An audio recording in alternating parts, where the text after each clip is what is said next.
சிங்கம் வந்து தன்னை விட வலுவான பலமான எதிரியை தான் மிருகத்தான் அடித்து சண்டை போட்டு ஜெயிக்கும். இந்த செத்தது, இந்த கெட்டு போனது, அது சீமானாக இருக்கலாம், பழனிசாமியாக இருக்கலாம். ஸ்டாலின் அங்கிள்னு அவர் வயசு 50, இவர் வயசு 73. இவர் அப்பான்னு கூப்பிட்ற வயசு இல்லை, ஐயான்னு கூப்பிட்ற வயசு இல்லை, அங்கிள்னு நாகரிகமாக சொல்லியிருக்காரு. அதை கூட ரொம்ப தெளிவாக மாமான்னு சொன்னால் அது வேறு மாதிரிலாம் ட்ரால் மெட்டீரியல் ஆகிடும்ன்றதுக்காக ரொம்ப தெளிவாக அந்த ஒரு வார்த்தையை மட்டும் இங்கிலீஷில் சொன்னார்.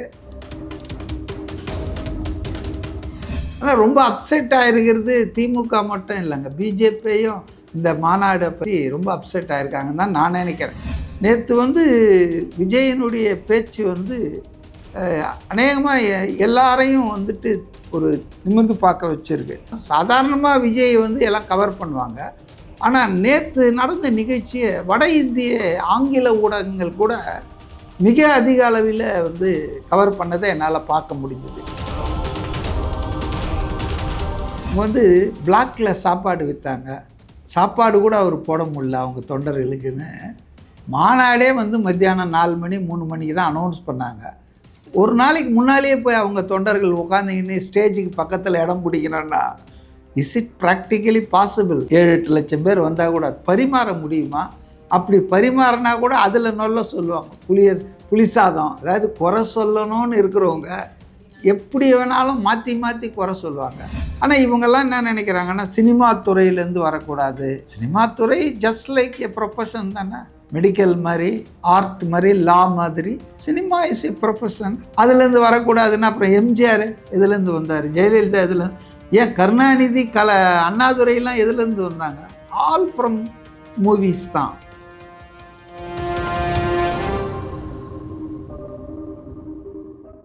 வணக்கம், நான் உங்கள் Kavya from second floor Tamil. இன்னைக்கு நம்ம யார் கூட அரசியல் விவகாரம் பேச வந்திருக்கோம்னா திரு CK மதிவாணன் சார் அவர்களோட. வாங்க இன்டர்வியூக்குள்ளே போகலாம். சார், விஜய் அவர்களோட 2வது மாநாடு நேற்று நடந்து முடிஞ்சிருக்கு, அது பார்த்தீங்களா சார்? அதை பற்றி உங்களோட கருத்து என்ன? எல்லாரும் தான் நிறைய பேர் பார்த்தாங்க, நானும் பார்த்தேன். ஆனால் முழுசாக என்னால் பார்க்க முடியல. அவருடைய அந்த 35 நிமிஷம் ஸ்பீச் மட்டும் நான் கவனித்தேன். ஏன்னா நமக்கு வந்து அரசியல் விமர்சகன்ற முறையில் அது தேவைப்படுன்றதால் அவர் ஸ்பீச்சை மட்டும் நான் நேரலையில் தொலைக்காட்சியில் பார்த்தேன். ரொம்ப நல்லா இருந்தது. Excellent speech.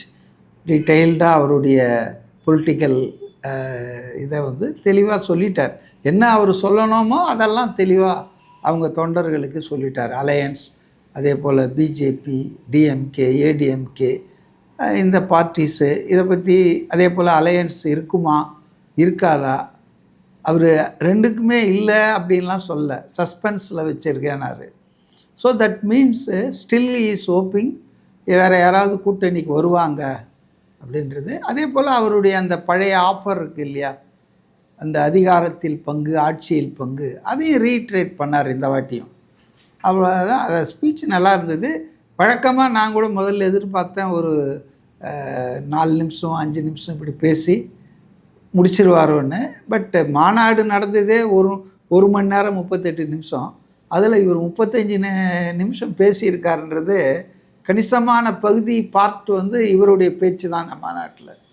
அது நல்ல விஷயந்தான். என்னென்னா இந்த வெயிலில் ஆட்கள் வந்து ரொம்ப கஷ்டப்பட்டாங்க நேற்று. அதுதான் ஒரு சின்ன ஒரு அட்வர்ஸ் எஃபெக்ட்டு. மற்றவங்கெல்லாம் அவருக்கு எதிர்க்கிறவங்க அரசியல் ரீதியாக கொள்கை ரீதியாக எதிர்க்காமல் இந்த மாதிரி பாருங்கள், வெயிலில் உட்கார வச்சுட்டார், தண்ணி கொடுக்கல, சாப்பாடு பாருங்கள். ஒரு தெலுங்கானாவில் கவர்னராக இருந்தவங்க தமிழிசை சவுந்தரராஜன் 2-3 முறை நாடாளுமன்ற தேர்தலுக்கு போட்டி போட்டவங்க, நல்ல வேளை ஜெயிக்கலை. அவங்க வந்து காலையில் நான் பார்க்குறேன், அவங்க வந்து பிளாக்கில் சாப்பாடு விற்றாங்க,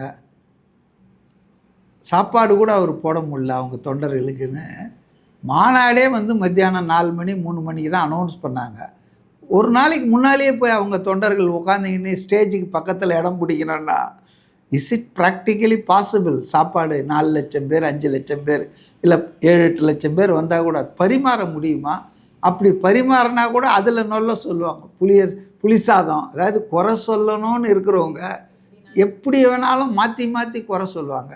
அதனால் தமிழிசை சவுந்தரராஜன் மாதிரியான ஒரு பிஜேபி லீடர் வந்து இவ்வளோ சில்லறையாக இவ்வளோ லோ லெவலில் இறங்கி சாப்பாடு பிளாக்கில் விற்றாங்கன்னா ப்ரைவேட்டு கடைகள் தான் அங்கே போட்டிருந்தாங்க. இவங்க யாரும் கடைகள்லாம் போடல. ஆக்சுவலி இவங்க ஸ்நாக்ஸு இந்த 500 மில்லி இது வந்து ஆஃப் லிட்டர் பாட்டில், அப்புறம் வந்து சின்ன இது குளுக்கோஸ், இது மாதிரி சில ஸ்நாக் பாக்ஸ் எல்லாருக்கும் கொடுத்துருக்காங்க. பட் இவங்க ஆரம்பிக்க போகிறதே 3-4 தானுங்க. அதுக்காக காலையிலேயே விடிகாத்தால 4 மணிக்கே வந்து உட்காந்தா இஸ் இட் பாசிபிள்? அதெல்லாம் புரிஞ்சிக்காமல் நீங்கள் அரசியல் ரீதியாக சொல்லுங்கள், மோடிஜி எப்படி சொல்லிட்டார் அப்படி சொல்லிட்டார், அதுக்கு நாங்கள் பதில் சொல்கிறோன்னு சொல்லுங்கள், தப்பு கிடையாது. ஆனால் எதை சொல்லணுமோ அதை சொல்லாமல், பாலிட்டிக்ஸை பேசாமல், இந்த மாதிரி வந்து நாக்காளியை உடச்சிட்டாங்க, கிரீஸ் தடவி இருந்தாங்க, இதெல்லாமே பேசுவாங்க. ஆனால் ரொம்ப அப்செட் ஆகிருக்கிறது திமுக மட்டும் இல்லைங்க, பிஜேபியும் இந்த மாநாடை பற்றி ரொம்ப அப்செட் ஆகிருக்காங்கன்னு தான் நான் நினைக்கிறேன். சார், இப்போ ஸ்டாலின் அவர்களை வந்துட்டு அங்கிள்னு சொன்னது இது வந்து ஒரு பெரிய கான்ட்ரவர்சி கிரியேட் பண்ணியிருக்கு. இதை பற்றி நீங்கள் என்ன நினைக்கிறீங்க sir? First of all uncle அப்படின்றது ஒரு உறவு முறை. இதையே தமிழில் மாமான்னு சொல்லியிருந்தால் அது இன்னும் மோசமாக சித்தரிக்கப்பட்டிருக்கும். தப்பு கிடையாது, மாமான்றது வந்து தப்பு கிடையாது. ஆனால் அதுக்கு ஒரு பேட் கன்னோஷன் கொடுத்துருக்கிறதால வேறு மாதிரி பேசியிருப்பாங்க. தமிழ்நாட்டில் நீங்கள் பார்த்தீங்கன்னா கடந்த 50-60 வருஷமாக, அதாவது திமுக அதிமுக இவங்கெல்லாம் இந்த திராவிட பாரம்பரியத்தில் அரசியல் தொடங்கினவங்கெல்லாம் அண்ணான்னுவாங்க, தம்பின்னுவாங்க, அம்மானுவாங்க, அப்பான்னுவாங்க. இப்போ லேட்டஸ்ட்டு அப்பா தான். இப்போ இந்த ஃபேமிலியோடு ஒன்றாக இருக்கிற மாதிரி, அதாவது குடும்பத்தோடு நெருங்குறாங்களாம். அதை காட்டிக்கொள்வதற்காக தம்பின்னுவாங்க, அண்ணான்னுவாங்க, உடன்பிறப்பேன்னுவாங்க, இதெல்லாம் சொல்லுவாங்க. ரத்தத்தின் ரத்தமேன்னு எம்ஜிஆர் சொல்லுவார். ஸோ இது நத்திங் அன்யூஷுவல். அதை ஃபேமிலி பாண்டிங்கை கட்சி தலைமைக்கும் அந்த தொண்டர்களுக்கு இடையே இருக்கிறதுக்காக இப்படி தான் அவங்க பழகியிருக்காங்க. அதாவது தம்பிக்கு உடன்பிறப்பு அப்படின்னு கடிதங்களே டெய்லி எழுதுவாங்க. அதனால் இட் இஸ் நத்திங் அன்யூஷுவல். ரெண்டாவது அங்கிள்ன்றது வந்து it is not a unparliamentary word. அது ஒன்றும் தவறான இதுவோ உள்ளது கெட்ட அர்த்தம் உள்ளதோ கிடையாது. அவர் வந்து ஸ்டாலின் அங்கிள்னு, அவர் வயசு 50, இவர் வயசு 73. இவர் அப்பான்னு கூப்பிட்ற வயசு இல்லை, ஐயான்னு கூப்பிட்ற வயசு இல்லை, அங்கிள்னு நாகரிகமாக சொல்லியிருக்காரு. அதை கூட ரொம்ப தெளிவாக மாமான்னு சொன்னால் அது வேறு மாதிரிலாம் ட்ரால் மெட்டீரியல் ஆகிடும்ன்றதுக்காக ரொம்ப தெளிவாக அந்த ஒரு வார்த்தையை மட்டும் இங்கிலீஷில் சொன்னார். அதனால் அவர் அவ்வளோ கேர்ஃபுல்லாக இருக்கார். அதில் என்ன கான்ட்ரவர்சி இருக்குது? அப்போ இவங்கெல்லாம் வந்து அண்ணான்னு சொல்ல, தம்பின்னு சொல்ல, அம்மா ஆனாங்க, அப்பா ஆனாங்க, இது மாதிரிலாம் சொன்னவங்க தானே திராவிட கட்சிகள். இப்போ இன்னொருத்தர் வந்து அங்கிள்னு சொன்னால் ஏன் கோச்சிக்கிறீங்க? அந்நியார் அதாவது விஜயகாந்துடைய மனைவி, விஜயகாந்த் உயிராக இருக்கும்போது என்ன பேனர்லெல்லாம் போடுவாங்கன்னா அந்நியார்னு தான் போடுவாங்க. அப்போ தமிழ்நாட்டு அரசியலில் இது ஒன்றும் பெரிய தவறு இல்லை. அண்ணின்னு கூப்பிட்ருக்காங்க, அக்கான்னு கூப்பிட்ருக்காங்க, தங்கைன்னு கூப்பிட்ருக்காங்க, தம்பின்னு கூப்பிட்ருக்காங்க, இப்போ மாமான்னு கூப்பிட்ருக்காரு. அதை ஆங்கிலத்தில் அங்கிள்னு கூப்பிட்ருக்காரு. வயசும் இருக்குது, அதில் என்ன தப்பு இருக்குது? எனக்கு ஒன்றும் தப்பு இருக்கிற மாதிரி தெரில. சார், இப்போ ரஜினி சார் ஆகட்டும், கமல் சார் ஆகட்டும், 2 பேருமே சினிமாவில் அவங்களோட ஸ்கோப் முடிஞ்சதுக்கப்புறம் அடைக்கலம் தேடி அரசியலுக்கு வந்த மாதிரி அவர் பேசியிருந்தார். அந்த மாதிரி நான் வரல. இது எப்படி சார் நீங்கள் நினைக்கிறீங்க? அதாவதுங்க, இந்த நேற்றைய பேச்சில் அவர் தன் மீது எழுந்த இதுவரையில் வந்த விமர்சனங்களுக்கு பதில் சொன்ன மாதிரி தான் நம்ம அதை எடுத்துக்கணும். குறிப்பிட்டு அவர் யார் பேரையும் சொல்லலை. ரஜினி அரசியலுக்கு வரேன்னு சொல்லிட்டு வரவே இல்லை, அது வேறு விஷயம்.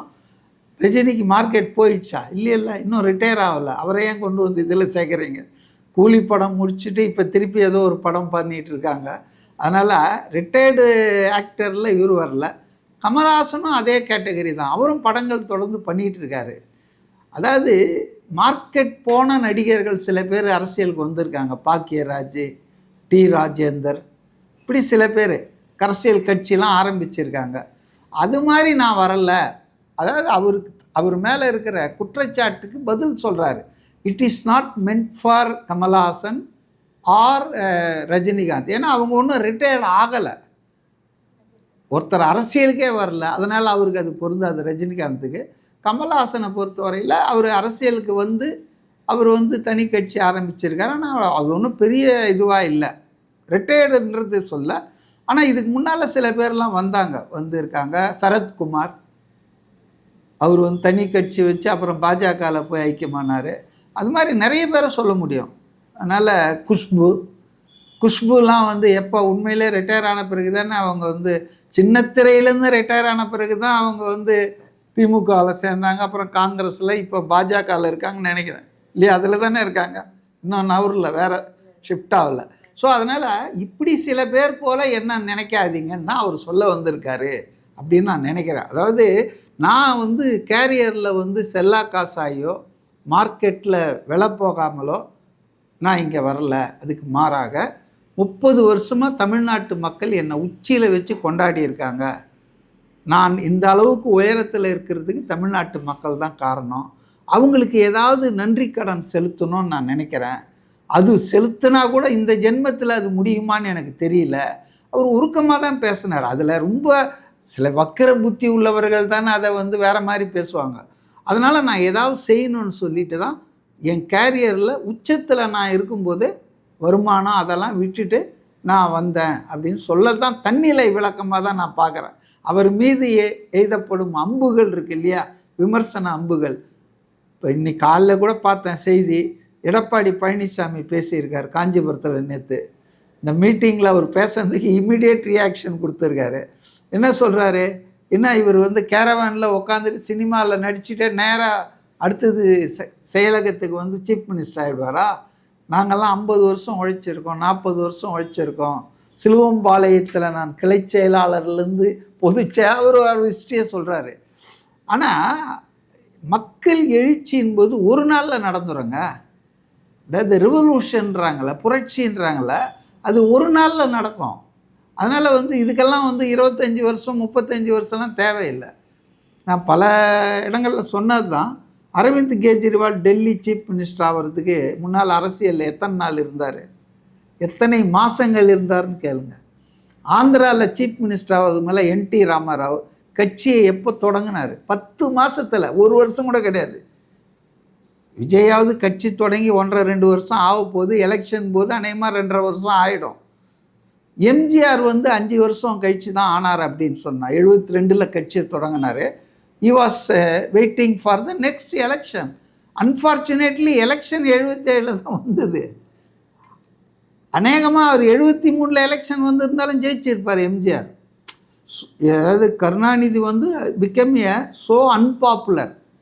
உங்களுக்கெல்லாம் தெரியும், எம்ஜிஆருடைய மேக்னெட் பவரால் தான் டிஎம்கே ஆட்சிக்கு வந்ததும், அதுக்கு அடுத்து திரும்ப 69 ஜெயிச்சதும். 67 எனக்கு நல்லா ஞாபகம் இருக்குது. எம்ஜிஆரை வந்து எம்ஆர் ராதா சுட்டுட்டார். அப்போ ஜென்ரல் ஹாஸ்பிட்டலில் தான் அட்மிட் ஆயிருந்தாங்க. என் தம்பி வேறு ஒரு ஆப்ரேஷனுக்காக அங்கே அட்மிட் ஆயிருந்தான். பயங்கர போலீஸ் பாதுகாப்பு. காங்கிரஸ் கவர்மெண்ட் அது, ஆட்சி மாறலை 67.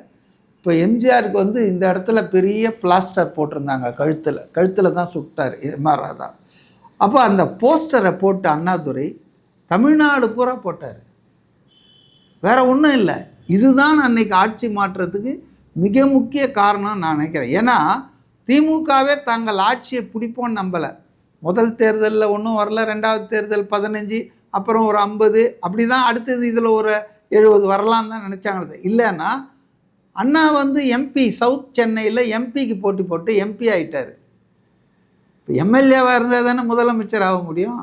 அப்போ அவர் எம்எல்ஏக்கே போட்டி போடல. அதுக்கப்புறம் தான் அவர் அதை ரிசைன் பண்ணிட்டு தான் வந்து இங்கே சீஃப் மினிஸ்டர் ஆனார். அதனால் single main reason for DMK government formation in 1967 was MG Ramachandran. MGR தான் அவருக்கு குண்டடிப்பட்டது. அவ்வளோ பாப்புலர். அதே போல் நீங்கள் அவர் வந்து கருணாநிதி அவர்களோடு கருத்து வேறுபாடு வந்து அவரை கட்சியிலேருந்து வெளியேற்றணும், திமுகலேருந்து அவர் அதிமுகன்னு அவர் தொடங்கினார். தொடங்கி உடனே எலெக்ஷன் வந்திருந்தால் ஈ வுட் ஹவ் காட் லைக் என்டி ராமாராவ். அது வந்து 5 வருஷம் அவர் காத்திருக்கல. டேட் ஆஃப் அசம்பிளி எலெக்ஷனுக்காக அவர் காத்திருந்தார். அதனால் இவர் பழனிசாமி சொல்கிற மாதிரி ஒரு ஆள் வந்து அங்கே வரணும் அப்படின்னா சிஎம் போஸ்ட் ஒன்றும் கவர்மெண்ட் ஜாப் இல்லை. அதுக்கு போஸ்ட்டுக்கு கிளார்க்கு, ஹெட் கிளார்க்கு, அப்புறம் 20 வருஷம் கழித்து ப்ரொமோஷன், அதெல்லாம் கிடையாது. மக்கள் தேர்ந்தெடுக்கிறாங்க. இந்த மாநிலத்தை வழிநடத்தக்கூடியது யார், அதை யார் வேணா தேர்ந்தெடுக்கலாம், அதில் ஒன்றும் தப்பே கிடையாது. ஆனால் இவங்கெல்லாம் என்ன நினைக்கிறாங்கன்னா, சினிமா துறையிலேருந்து வரக்கூடாது. சினிமா துறை ஜஸ்ட் லைக் எ ப்ரொஃபஷன் தானே, மெடிக்கல் மாதிரி, ஆர்ட் மாதிரி, லா மாதிரி. Cinema is a profession. அதுலேருந்து வரக்கூடாதுன்னா அப்புறம் எம்ஜிஆர் எதுலேருந்து வந்தார், ஜெயலலிதா எதுலேருந்து, ஏன் கருணாநிதி, அண்ணாதுரையெல்லாம் எதுலேருந்து வந்தாங்க? ஆல் ஃப்ரம் மூவிஸ் தான். கதை வசனம், இது பாடல்கள், இப்படி தான் வந்திருக்காங்க. ஆக்டர், ஆக்ட்ரஸ் இப்படி தான் வந்திருக்காங்க. அதனால் ஒரு குறிப்பிட்ட தொழிலையோ அல்லது ஒரு குறிப்பிட்ட நபரை தாக்கிறதுக்காக இப்படிலாம் பேசுகிறது வந்து சரியில்லை. நேற்று விஜயனுடைய பேச்சு அநேகமாக எல்லாரையும் ஒரு நிமிர்ந்து பார்க்க வச்சுருக்கு. சாதாரணமாக பார்த்தீங்கன்னா தமிழ்நாட்டில் தான் தொலைக்காட்சிகள் கவர் பண்ணுவாங்க. அதுவும் இப்போ 24x7 வந்ததுக்கப்புறம் தும்முனா கவர் பண்ணுறாங்க, லைவ் கவரேஜு, இருமுனா லைவ் கவரேஜ் கொடுக்குறாங்க. பட் அது கூட நீங்கள் ஒன்று பார்த்தீங்கன்னா எல்லா கட்சிகளுக்கும் கொடுத்துட மாட்டாங்க. இப்போ கம்யூனிஸ்ட் கட்சி மாநாடு நடந்தது சேலத்தில் போன வாரம், லைவ் கவரேஜ் கொடுத்தாங்களா? இல்லை. சீஃப் மினிஸ்டர் போய் வாழ்த்து பேசும்போது கொடுத்தாங்க, அவ்வளோதான். அப்போ எல்லா கட்சியும் கொடுக்க மாட்டாங்க. அவங்களுக்கு தெரியும் மக்கள் மத்தியில் இதுக்கு டிமாண்ட் இருக்குது, தங்களுடைய ரேட்டிங்ஸ், டிஆர்பி ரேட்டிங்ஸ் அதிகமாக. அப்போ அதனால தான் எல்லாரும் கொடுக்குறான். இப்போ விஜய் முன்னால் சொன்னாங்க தனி டிவி ஆரம்பிக்க போகிறாருன்னு. அவர் ஆரம்பிக்காது நல்லது. ஏன்னா இன்றைக்கி எல்லா டிவியும் விஜய் டிவியாக தான் ஆயிடுச்சு இல்லைங்களா? முதல் நாளே போய் உட்காந்துட்டாங்க, முகாமிட்டாங்க. எனக்கு தெரிஞ்ச வரைக்கும் புதிய தலைமுறை இதெல்லாம் 21 மாநாடுன்னா 20 அவங்க ரசிகர்கள் மாதிரி போயிட்டாங்க. 20 போய் உட்காந்து என்ன நடக்குது, கொடிக்கம்பம் சாயுது, இது அது ஒரு பெரிய விவாதம். பாதுகாப்பு குறைபாடா, அப்படி இப்படி. ஐயோ, இந்த 24/7 நியூஸ் சேனல்ஸ் படுத்துகிற பாடு இருக்குது பாருங்க. அப்போ இன்றைக்கி பார்த்தீங்கன்னா சாதாரணமாக விஜய் எல்லாம் கவர் பண்ணுவாங்க. ஆனால் நேற்று நடந்த நிகழ்ச்சியை வட இந்திய ஆங்கில ஊடகங்கள் கூட மிக அதிக அளவில் கவர் பண்ணதை என்னால் பார்க்க முடிஞ்சுது.